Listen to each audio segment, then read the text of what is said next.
A badge of honor. Police officers and first responders wear badges to let their communities know they are here to protect and serve. But that's not how it feels today, and the stress of the job is taking its toll, taking lives through suicide and post-traumatic stress injury. A Badge of Honor podcast features the cast of the same name, Sam Horwitz and John Salerno. Sam, John, and the team offer the first responders workshops through their critical incident stress management teams and mental health liaisons to offer state-certified T-Cole credit programs that save lives. It's time to smash through the stigma. It's time to heal from your injury, and it's time to back our blue. Welcome to A Badge of Honor podcast. Here are your hosts, Sam Horwitz and John Salerno. Hey, welcome to A Badge of Honor podcast with John and Sam. We are powered by the OBBM network, and it is brutally cold here in Texas. I got to tell you, Sam, Got my fire going. It's all psychological, and when you, as my dog just makes the whole screen shake. Thank you, Frodo. When the temperatures get this low, and I know we have listeners from all over the world, and they're like, "Oh, it's just cold. It's just cold." It is a different kind of cold here. Homes are not in Texas are not built for negative digits. And so to everybody that is out there working, first thing, please stay safe.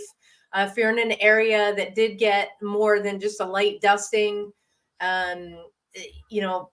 remember, if you see a police officer, an emergency vehicle on the side of the road, please move over.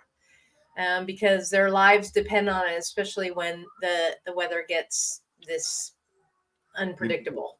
I don't know what. Stan, back in the day in New York, when I first got on the job, the old timers would turn around because we had foot posts back then. We interacted. We when you were a rookie, you walked the foot post. So a lot of the veterans turn around and tell you, you know what? You know what a good cop is? I'd be like, what? A good cop is never cold, wet, or hungry. And I'm like, so what does that mean? He goes, go walk a foot post, you'll find out. And I found out after about a month or two that I can go hide in these bodegas. I'll be warm. I can eat. I get out of the rain. So to all those cops out there that are walking those foot posts in this weather, you know what? A good cop is never cold, wet, or hungry. Go hide. Go put yourself in a bodega or a restaurant. Go hang out in the back and stay out of this cold, man, until it blows over. It's all about building relationships, and that continues even after retirement, or God forbid you're critically injured on the job, and it really comes to a place where you have to make a serious life change. And our guest tonight had to do just that. He survived being shot 6 times. That's the reality of police work on any given day, but it's what he did and how he chose to recover, and his foundation that he has now, and giving back to our first responders. That is just truly one of the most inspirational stories I've ever heard. He's got a book out. And without further ado, let's welcome TJ Webb to the podcast. TJ, welcome to the Badge of Honor podcast. Hey, thanks for having me. I appreciate it. Man, you got to. So, TJ, can you hear us? Yeah, can you hear me? Yep. Sam kind of froze. Oh, you got me now? I got you. You're good. Okay. Yeah, she froze up. Frozen. Is she frozen to you, TJ? Yeah, she's frozen. Yeah. She's frozen. Oh, she's back. There we go. She's drinking her coffee. It's the weather. I think everything's frozen. TJ, man, I've been reading up on you, looking at some of the past interviews that you've done. Your career, everything is just astonishing, and that you are here today.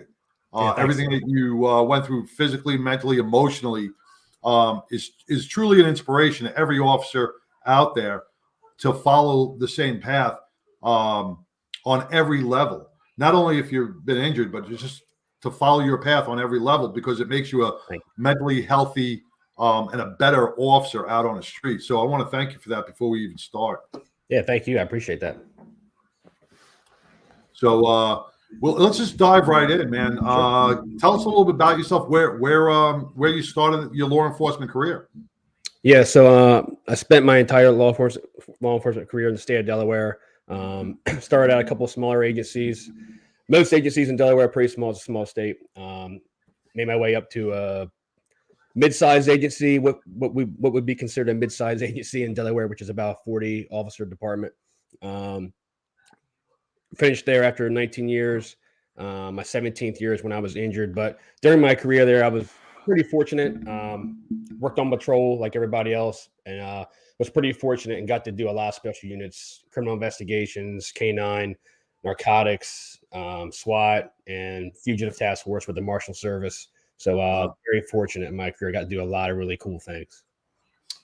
You know, big department, small department, really doesn't matter. And I get to talk to a lot of law enforcement officers, and I hear a lot of, hey, I'm only in a 20 officer department. It's really not that bad. It's mostly residential. It's not a dangerous.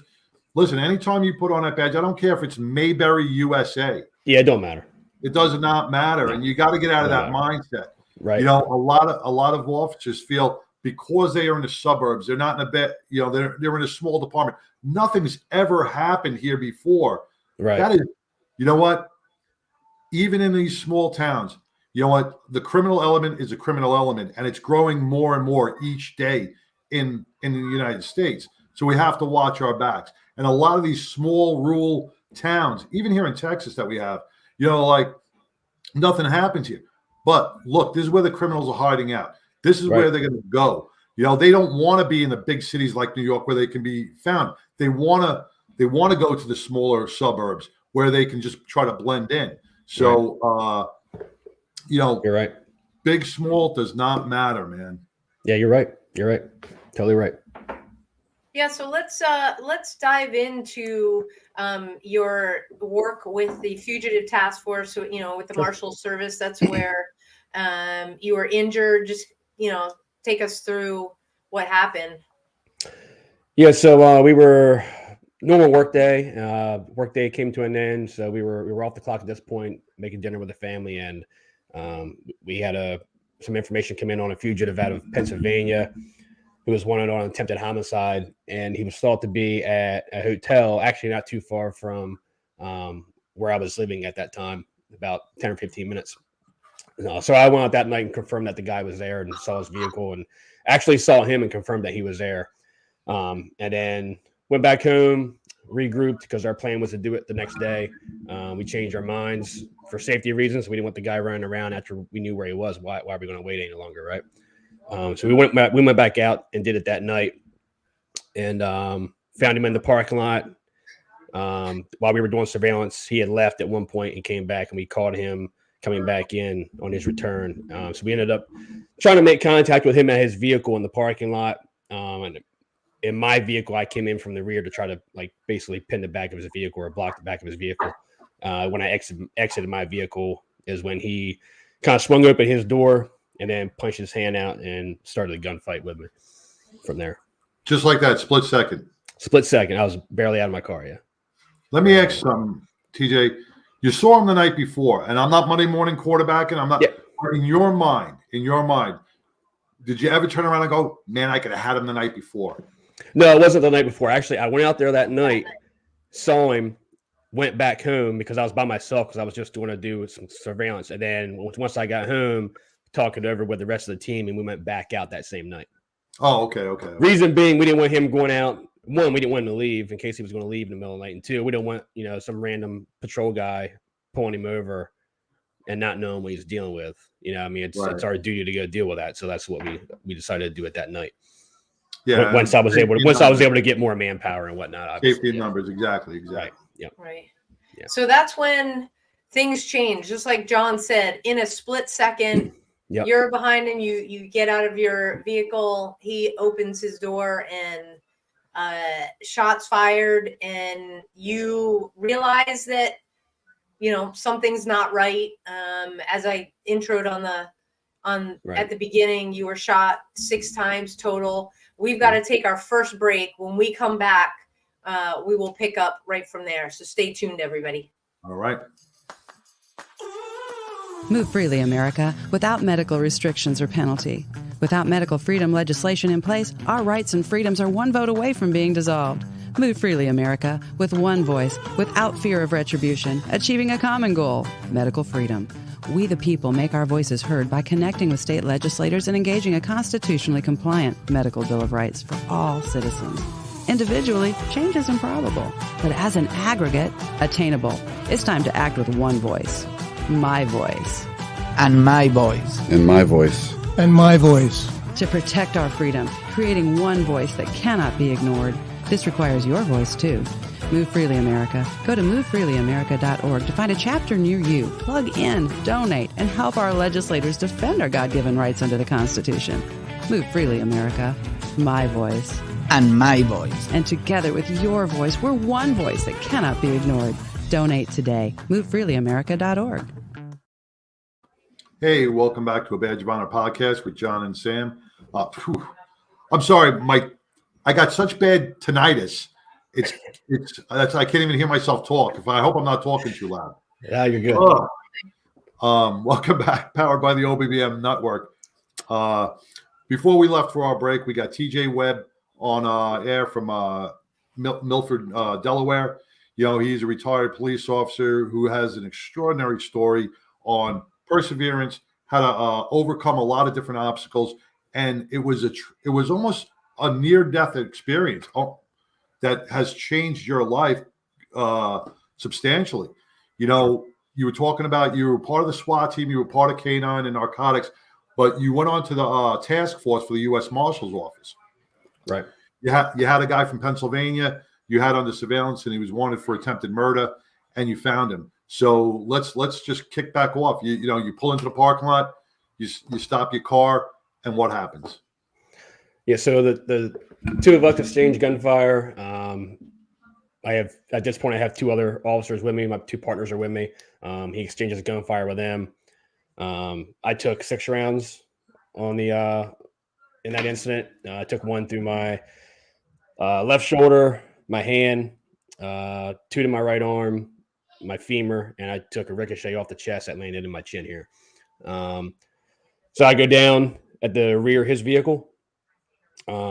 Lost my firearm because my hand was struck, and then my right hand was also broken because when I fell on top of my hand with my plate carrier and whatnot on my gear. Mm-hmm. So I broke both that hand as well.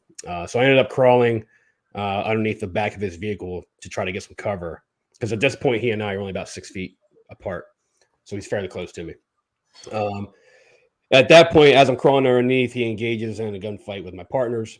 And then he takes off running through the parking lot, exchanges some more gunfire with them before he goes down in the parking lot there. And then my one partner was able to come back to me and pick me up and medevac me out to the nearest hospital. So you're down, right? You don't have a firearm. And at that moment in time, I'm sure hindsight, now you know that he was having a gunfight with your partners.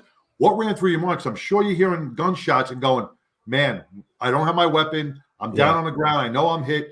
What's going through your mind at that point? Well, the kicker was I could see my weapon because it was in front of me, right behind his tire. And when I went to go grab it, I realized my hands didn't work, so I couldn't grab it. So when I crawled underneath the back of the vehicle, I tried to get to it to where I could lay on top of it to at least prevent him from getting it, which it ended up not mattering, thankfully, because he kept on running. But when I'm on the ground, I mean, you're thinking about a lot of things. I mean, you're thinking about life and death. You're thinking about family. You're thinking about, what can I do to look for some work and keep working here so I can try to protect myself, which at that point was, try to get as much cover underneath that vehicle as I could. So a lot of things are going through your head in seconds, But what really got me moving was when you're in a spot like that was, outside the life and death thing, the next thing you're thinking about is family, and thinking about family is really what pushed me to get myself moving into another direction to try to get cover to protect myself. Did Now, you? he Were you? wasn't the only person in the car, right? Me? He wasn't the only person in the car. No. Right? He had a girlfriend and 2 small children in the backseat. Yeah. Well, the things that when you don't want to get caught, the people that you put in harm's way. Right. And did you have any idea of how many times you were hit? You knew your hands weren't working. Right. No. I had no idea. I knew I had one in the hand. I knew I had one in my femur because my femur was shattered. So I had no control over my leg. And then I knew I had one in my face because I could feel it in my face. Now, that one bounced off your chest plate? Yeah, that one hit me center mass and then ricocheted off my plate carrying, laying into my chin. But the one in my arms and my shoulder, I didn't know anything about them till days later. Yeah. And then your partner comes back. They medevac you to the nearest hospital, and your new journey begins, right? Right. Yep. Yeah. So I get to that hospital. I'm there for about an hour. My wife was notified in time to see me before they flew me to the next hospital.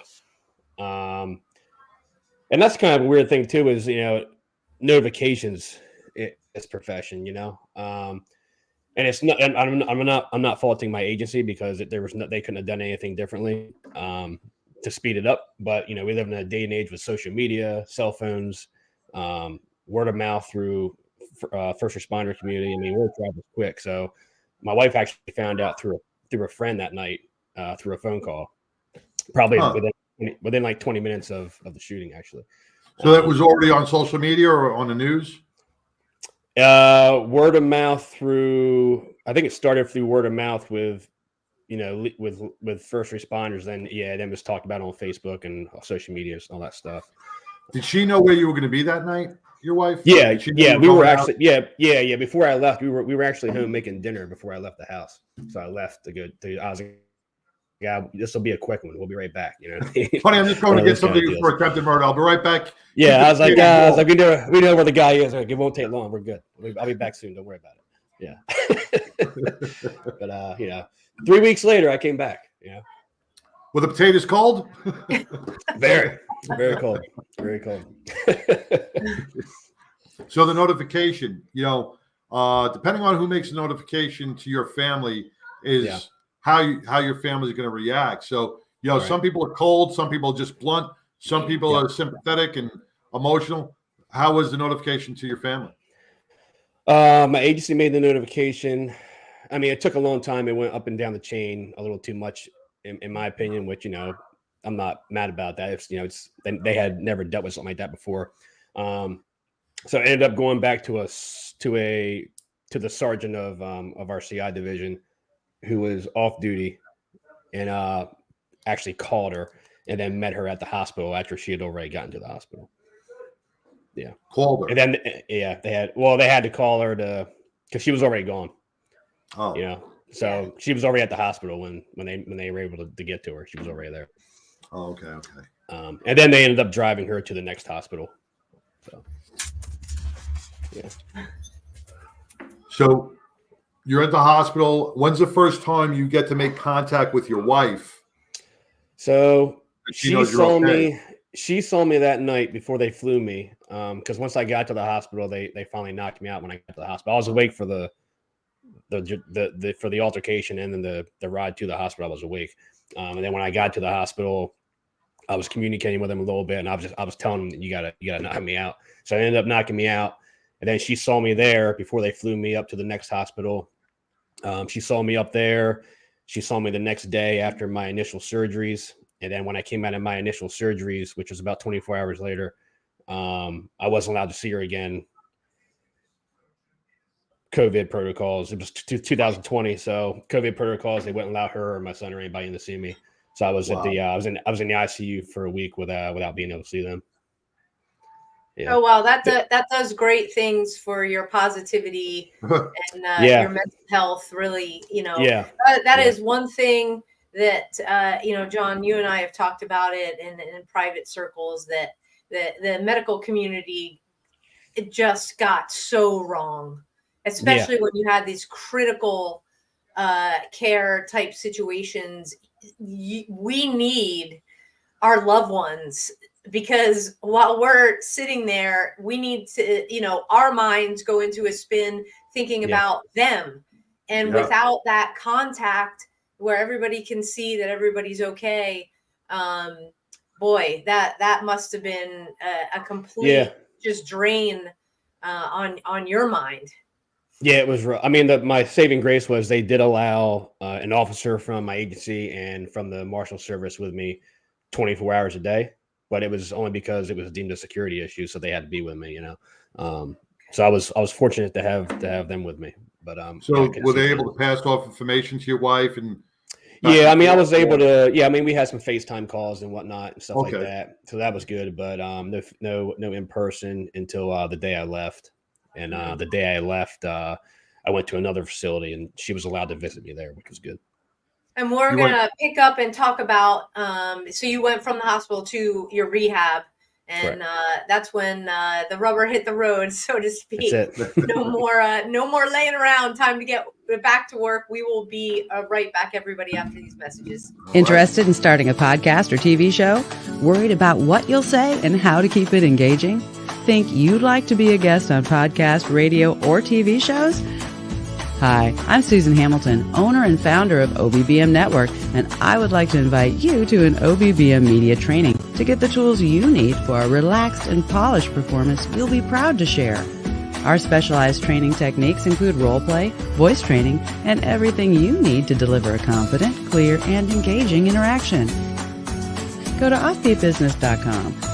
Go to the calendar and register for a training that's convenient for you. Dates available now, 214-714-0495. Hey, welcome back to a Badge of Honor podcast with John and Sam and our special guest, TJ Webb. TJ was an officer in Delaware, and he so many specialized units, but ended up in the U.S. Marshals Joint Fugitive Task Force. Was critically injured during a gunfight in trying to do an apprehension. Hit 6 times, went to the emergency room, got some care there, and now we're bringing you back up to speed where now we are going into rehab. And this is where the journey really starts to begin, right? How long were you in the hospital for again? I was in the ICU for a week, 7 days. 7 days.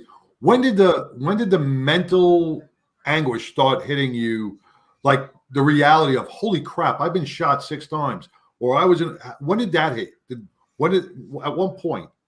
Night 1 of rehab. That was the first time I had a single second alone, and I had the entire night to myself. So that's when it really started sitting in on me. What goes through your head at that point? Because a lot of officers don't ever know, what to expect. How will I react? What's going to happen down the road? So you're just sitting there by yourself, and your thoughts start getting the better of you. Yeah. So they got me down to this place. It was at night. They took me into my room, and my wife came up with me. Some of the staff from the hospital to welcome me real quick. My wife left because it was past visiting hours, and I'm in this room by myself, and it's, I've roomed to myself, thankfully. But I was by myself for the first time. So like now everything's hitting me, like, how bad is this? Like, what's my recovery going to be? Am I going to be able to run again? Am I going to be able to play baseball with my son again? Like, what am I really looking at? Right. So it was a sleepless night. And then that morning came, and remember, like I said, it was pitch black. And remember, the room to my door swung open about 6 a.m. and it was an in-swing door. And the nurse was coming in the morning to get me up and start the day. And I saw that light shine in from the hallway, shine on that door. And I just thought, man, this is going to be a challenge. And it's going to be rough. And I don't really know how I'm going to handle this. And I thought back, for some reason, I had read a book about 6 years earlier. And the book was called The Trident by Jason Redman. And I won't get into Jason's story, but he was a SEAL who was injured severely in 2007. And he wrote a book called The Trident. And in his book, he talked about his time at Walter Reed and how he made a sign for his door at Walter Reed, which is basically like a tool he used for motivation and whatnot. And I thought, man, I think I'm going to try this. So I had my wife bring me a marker and some paperboard, and I made my own sign up to put on my door. And the sign said, "Notice to all who make entry here, you must enter with hardened minds and a strong ethos. I'm not here to get back to where I was. I'm here to be better than I was, and I will surround myself with like-minded people.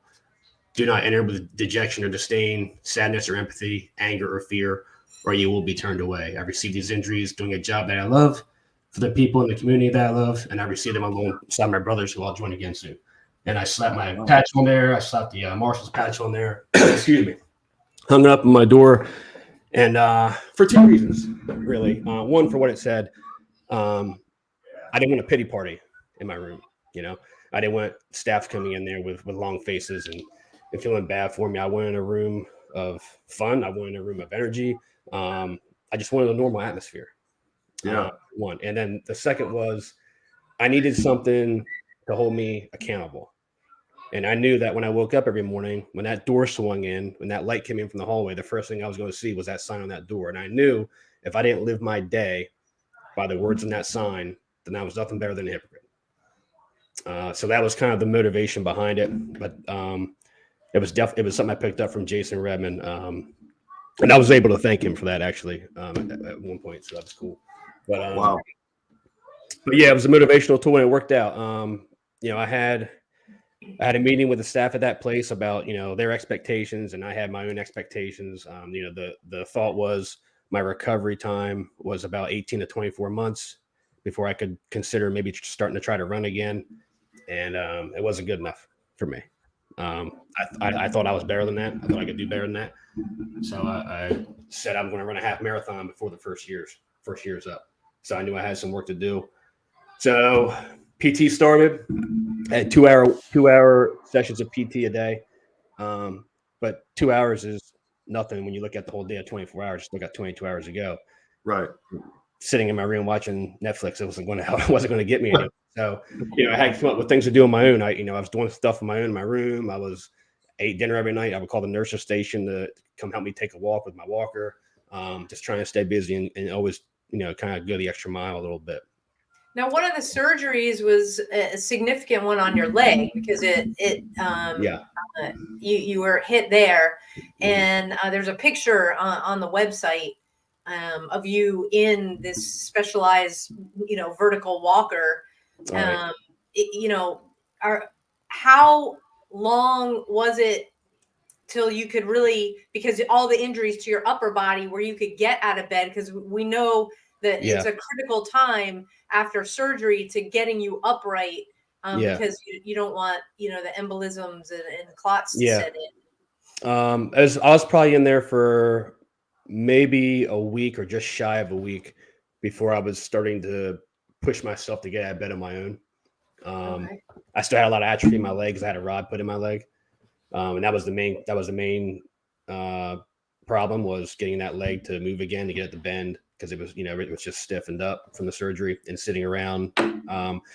It took me a while before I could start physical therapy, because they were supposed to start a couple of days in ICU, but my blood level kept dropping, so I had to have a few transfusions. So every time they got me up, I would pass out. So it took a while to get past that. So I was in there for maybe almost a week before I could start getting up on my own. And then it was just PT every day with that leg. And then once I got out, which was about 2 weeks later, I was there for about 2 weeks. Got home that night, started outpatient physical therapy the next day. Same deal, went in, met them, had a meeting, their expectations, my expectations. And then I was there for about 4 months. And about the 4 month mark is when I started getting outside and starting to run a little bit. Oh, that's great. Let me ask something. And the PT therapy, 2 hours PT during the time in rehab. Mm-hmm. At any point in time, because this is 2020 now, right? Right. Yeah. We're fully vested, so we say, in the mental health aspect. At any time, did anybody come in to discuss PT on your mental health, or discuss like, hey, how you doing mentally with this? Right. When I was in the ICU, The state has a program where they'll send somebody in. So they sent a lady in to see me when I was in the ICU still. But at that point, I didn't want to talk to her. She wasn't. Of course not. It's new. new. She wasn't a first responder. She was just John Q. Public, which is fine. But like how it is as a first responder, you want to talk to another first responder. Like, and me, I was fortunate because I had a lot of guys reaching out who had been in shootings, but I wanted to talk to somebody who had been in my shoes and had been shot. Right. And thankfully, we don't have a lot of those in my area.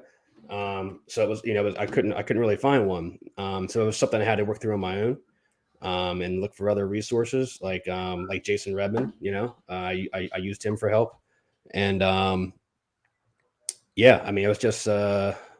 But as far as like come outside of that, no, I didn't have anybody come and talk to me. At that point, it's pretty much on you.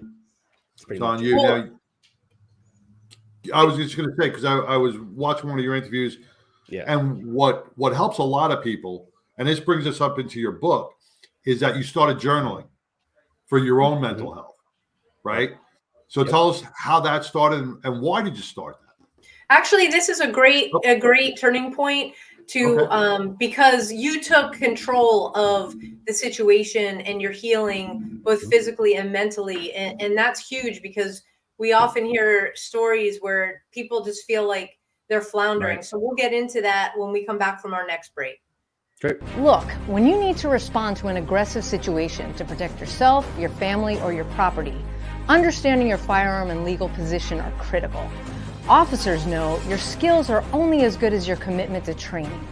So know what you're doing. So when you're in a vulnerable situation, we can count on your response. Whether you're a beginner or a licensed gun carrier, Carry in Texas offers basic firearms training, Texas permitless carry courses, license to carry, and basic 2A courses so you can understand the responsibilities, situational awareness, and learn the technical skill required when you carry your firearm.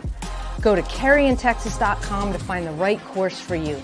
Join me, former United States Secret Service agent Samantha Horwitz, on the range for beginner basics, LTC prep, and range practice.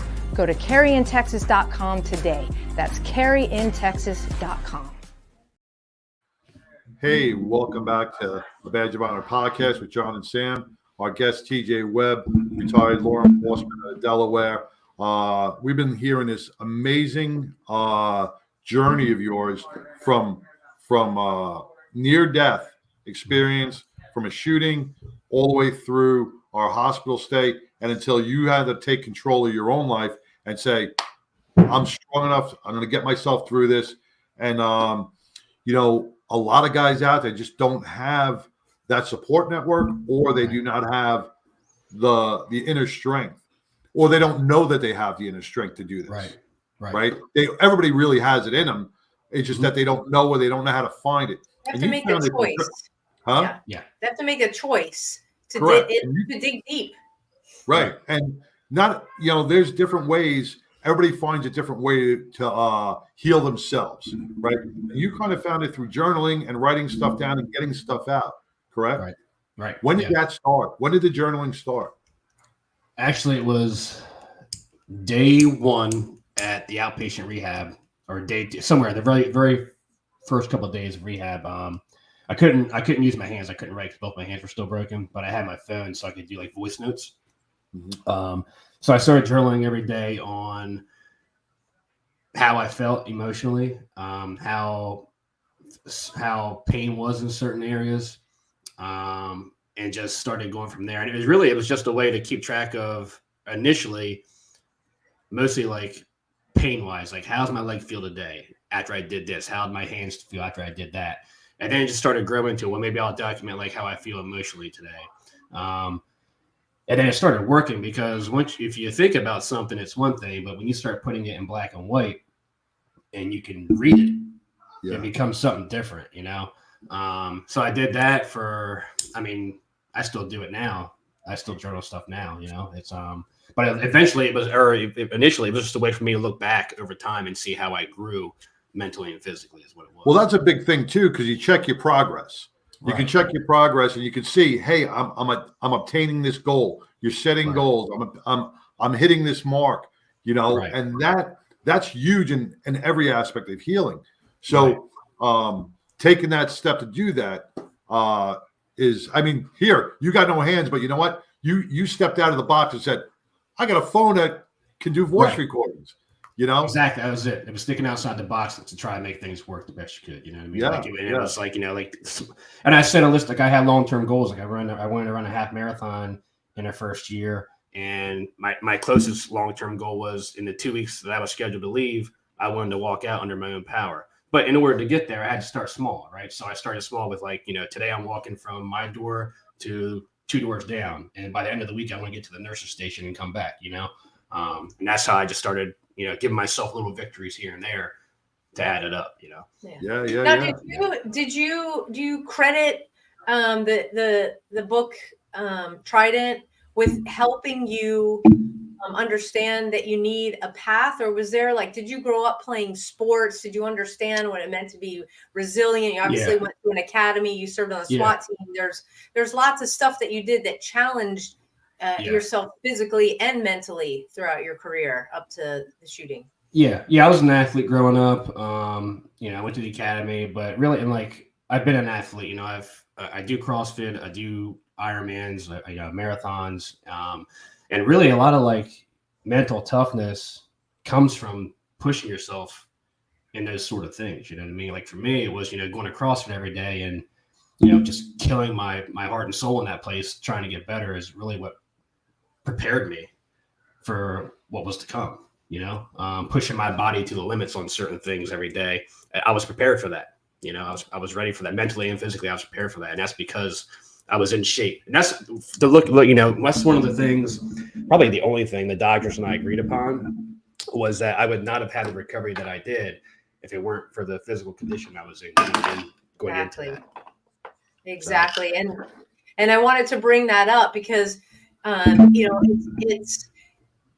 it is critical. You know, there are so many departments. Once you get sworn in, whether you're, you know, whatever the union, however it goes in whatever state you're in or municipality, they've really done a disservice with not emphasizing the importance of staying physically healthy. Not only does it keep you mentally healthy, but in just these kinds of situations, the God forbid, injuries that occur, and the injury can occur in training, just, you know, doing an course or whatever it is. Right. But if you go into any kind of critical situation in shape, your recovery time is lessened because your body has already built that resilience to be able to bounce back from. Right. And in your case, it's not bouncing back. It's where can I push myself to be better? And that's exactly what you did in the goal setting. And so I wish that, you know, more departments would take that to heart to really help folks understand. Yeah, I agree. Yeah, back in New York, I mean, back in New York, you look at, no disrespect to any of my NYPD brothers or sisters out there, but back in the 90s, we didn't have sweat stains from working out. We had like gyro stains or donut dust on our thing, you know. That was it. But today, you know, nowadays, law enforcement, a lot of the, you know, the stigma of donut eating cops is out there. Because you look at some of these women out there, man, they are taking care of themselves. They are getting to the gym. They are running. They're doing these CrossFits. They're staying in good physical health. Hopefully they're staying in just the same mental health status. Yeah. But they are staying in some good physical health. I see some of those NYPD guys out on there. Man, they got arms like this. They look good. So I'm glad they are starting to stay in some sort of health, good health. Yeah. Yeah, I believe it's coming more popular now with especially like the younger crowd coming into the profession. I feel like it's a lot more popular now to work out and be fit for the job. I feel like it's catching on. And the fact that they see people like you and some of the guys and girls, ladies that have been around 10 plus that are taking care of themselves and kind of emulate. Those are the role models that you want to have. John, I think you froze. You you hear did me? in quite a. It looks like I can you're hear you. really she's like jumped through the screen. Yes, we can hear you just fine. But Right TJ, on. you know that leads us up into the book because you documented a lot. You're going into departments now. You started your foundation. Let's talk about that as soon as we come back from our last break. Sure. We'll be right back, everybody. A Badge of Honor podcast. To the Health Engineer Show. I'm Clint Ducoy, the Health Engineer, right here on the Offbeat. Hi, I'm Larry Cortamp, this is Hi, my name is Susan Hamilton, and you're watching Offbeat. Hi, this is Doreen Milano. Welcome to Big Ideas Small Business, where we will talk to Terry Arjala.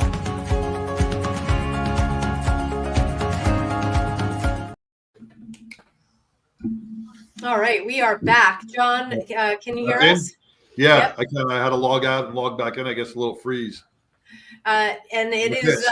it is doing yes, it is doing that right now as we speak.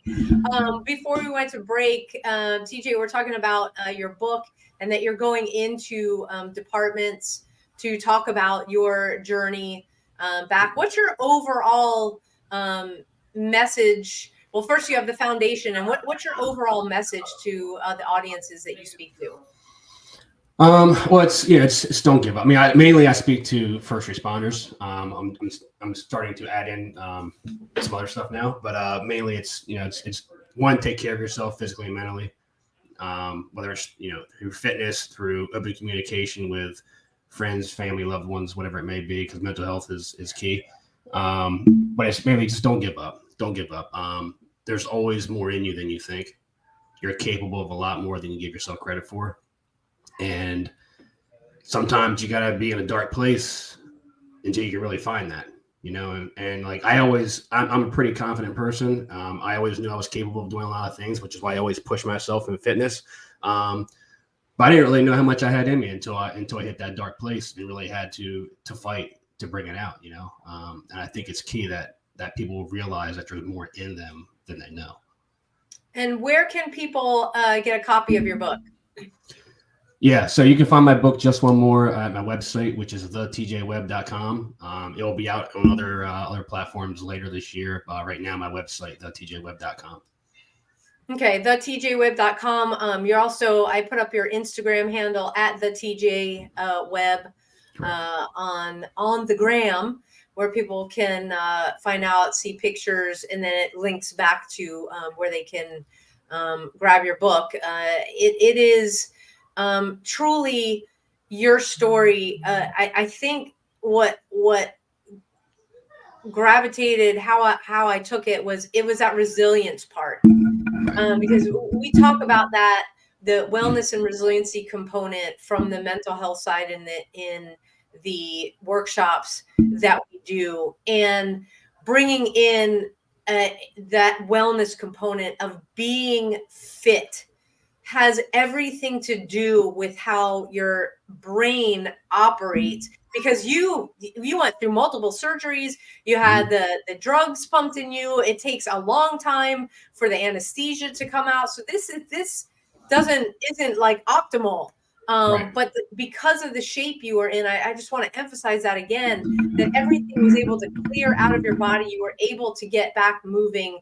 And what was the first thing you did? Was it a 5K? No, so I started running after 4 months, and then November, which would have been 11 months, I ran a half marathon, 2 weeks. And I didn't do the 5K. I went right to the half marathon. Actually, it was the fastest half marathon I'd ever run, actually. With a steel rod in your leg. With a steel rod, yeah. And then 2 weeks later, I ran another one. A couple months after that, I did the David Goggins challenge, which is a 4x4x48, which is 4 miles every 4 hours, so 48 hours for 48 miles. And then at the 18-month mark, almost to the day, I did a half Ironman. That is amazing. It is. It's inspiration. Yes. What was the hardest part? For the run? First time back. Yep. It was just very emotional. I thought about a lot of stuff. I don't listen to music when I work out. I usually stay in my head, and I did that for that run because I knew I had a lot to process, and I just processed everything I had gone through for the past 11 months leading up to it, the happiness, the sadness, the anger, the fear, the pain, all that. I processed all of that as I went through that race, and just kind of crossed the finish line, setting a goal and meeting that goal. It was a great feeling, it was my time to reflect on the accomplishments that I had made over that year. And it was a great feeling. It was a great feeling. If anybody out there listening could take one thing that TJ's been saying through this whole interview, is that you need to set goals for yourself, big, small, whatever, and congratulate yourself with a gold star, man, whatever it takes. Once you hit that mark, even if you have to pat yourself on the back and say, good job, these little triumphs will bring you to your ultimate goal. And, that's what I actually think has saved you and put you where you are today. Correct, TJ? Right. Absolutely. 100%. Yeah. Yeah. You got to give yourself pats on the back. If you set a goal that's down the road and you're not giving yourself victories to get there, you're not going to get there. You're not going to get there. You're going to beat yourself up getting there, worrying about it. You got to give yourself something. You got to give yourself little victories here and there to see that you're improving, that you're meeting something. We got an officer here in Fort Worth who was a Marine. He got blown up in Iraq. He's a double amputee. He's probably the only double amputee who's a full duty police officer here in the Fort Worth area. And I think he's got the same mindset as you, setting goals. He never had pity for himself. He never said, woe's me. He always set those goals and moved forward. And that is key. That is key. You can't say, my life is over. You know what? You move around that obstacle and you keep moving forward. And that's what you need to show everybody. And I'm glad you go out there and do speaking engagements and you tell our young officers that, nothing could stop you at any point in your life. Just keep moving forward. They're just hiccups. That's it. Keep moving forward. Yeah. And you're still employed by the department for it was 2 more years after your injury, correct? So this whole time in rehab and so it was a year, almost 2 years. I stayed on as an employee, but I was out of work on workers' comp, so I wasn't working. I was just out on workers' comp because I was in physical therapy for nearly 2 years before I was determined I couldn't go back. Wow. Okay. So I retired medically. And how was everything with your family, making the decisions to get back into running and the half marathons? And I mean, what was that like? It was good. I mean, like I said, we're a fitness family. So it wasn't, that was good because I got to work out with them. My son at the time when this happened was 7. He started seeing what I was doing, and I kind of I believe in mental toughness. So like if it was raining out, I was going for a run. Even if I went for a run in the morning and then later on it rained in the afternoon, I was going for a run in the rain because I wanted to build that mental toughness, right? And it got to the point where my son would even say, "Hey, it's raining outside. Can I go for a run with you?" And he was 7 years old. I'm like, "Yeah, we'll go for a run." They see it. They see it, yeah. Man. Yeah. Look, you instilled such values and moral character within your kids, man. Yeah. That's beautiful. That's beautiful. Yeah. But that was part of it. I wanted him to be part of that healing process, so like I would give him jobs to do, whether, help me get my leg up on the bed, help me get some food, help me get my coffee or whatever it may be. I wanted him to be part of that healing process for his own mental health, you have to include the family. Yeah. They were there after the critical incident. They were there before the critical incident. And so they have to be part of all of those tough points, the happy points, and everything in between. And it does leave a huge imprint, especially on the kiddos. That is Definitely. Phenomenal. Hey, TJ, with the little bit of time we have left, what would you like to say to somebody that may be listening or watching that's going through a struggle right now? Yeah, I mean, it's simple. Just don't give up. I know it's an easy thing to say, but just don't give up. There's whatever you're going through, people out there care about you, whether you don't believe it or not. People care about you. Number one, there's people out there that need you. There's people out there that love you, and there's more in you than you believe. You have to set goals. You have to want it. You can't sit around and give your time to feel pity. Every morning I woke up, you wake up. I woke up in the hospital with that sense of, oh crap, I'm in this place, right? But you got to wash it out. It got to the point where I gave myself a count. It would be, I got 3 seconds to wash it out, and I'd tell myself 3, 2, 1, go. And when I got to go, it was done. The day started, and we were on a mission. And that's how I started my day every morning. It was like I woke up, inhale, exhale, 3, 2, 1, go. We're on it. We're moving. And you can't sit around and give yourself that time to let that sink in, because that's once you get into that rut, you can get out. You can get out, but you're going to make it harder on yourself. It gets more difficult each and every day that you did, because you keep digging that hole. If you keep digging that hole, right? So everything, and this is something so simple that everyone's heard before, but until someone said it to me, it didn't really resonate. Which is, it's always going to be 2 steps forward and 1 step back. Regardless of that's life in general. You're 2 steps forward and 1 step back, and once you realize that, you'll be a lot better off. Well, thank you so much, TJ. It's a perfect place to end. Again, at the TJ Webb on Instagram. You can get the book on thetjwebb.com and connect with TJ. Ask him questions. Let him be your motivator if you need one. TJ, can't thank you enough. Thank you for coming on and sharing your story and being that bright light of hope for so many. Really appreciate thanks for having it. me. I appreciate you. Thanks for having me. Thank you. You bet. Take care. Thank you. Take care, TJ. Wow, just amazing, and it is, John. Like we always say in our workshops, there's always one more move, and I think TJ is one of those folks. We got to add him to our wall of heroes to really look up to. And to connect with when we need it, because it's not a great day every day, but 3, 2, 1, let's go. And Sam, with this podcast, with everybody that's listening outside of this, me and Sam have been doing this for a lot of years. We've gone through our challenges, but we learn something each and every day, and today I've learned so much from TJ.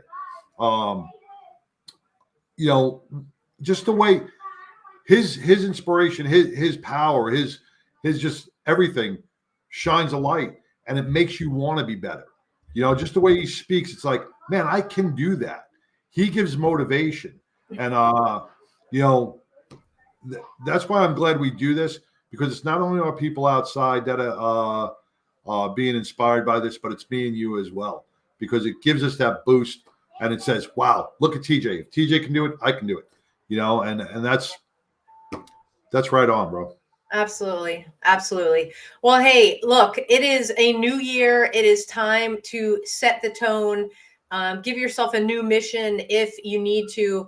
Join us if you're in the DFW area at our next Wellness and Resiliency workshop coming up on Friday, January 26th. You can get all the details by visiting our website, including all of the events that we have going on, because a huge shout out to these folks right here. You see the banner every week on the show, Carry the Load. If you're not familiar with carrytheload.org, check them out. We have been chosen to be continuum of care partners with them once again, and we're so grateful to be able to be partnered with them in the mental health arena and what we do, and be able to give back as they give back to us and many other organizations out there. So thank you, Carry the Load. We also have an amazing new partnership with a group called 22-0. Nick and Dan, they have been on the podcast. We did a 2-parter with them.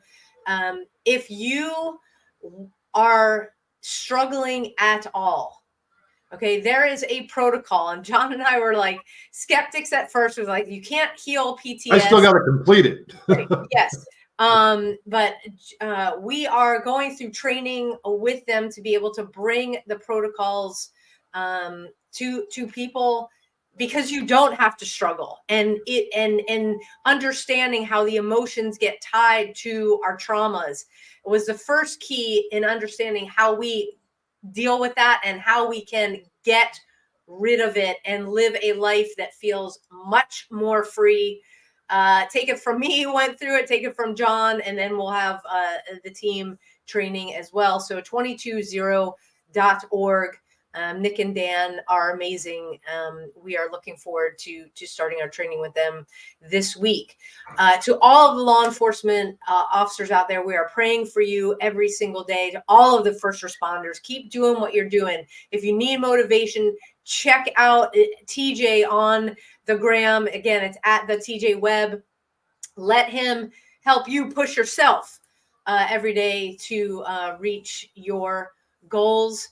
To all of our veterans out there, thank you for putting in the time, putting in the fight so that John and I can do a show like this every week. To our active duty military out there, thank you so much for keeping us safe at home. We know there is so much going on in the world, so much you can get distracted with. Thank you for staying in the fight. John, take us home.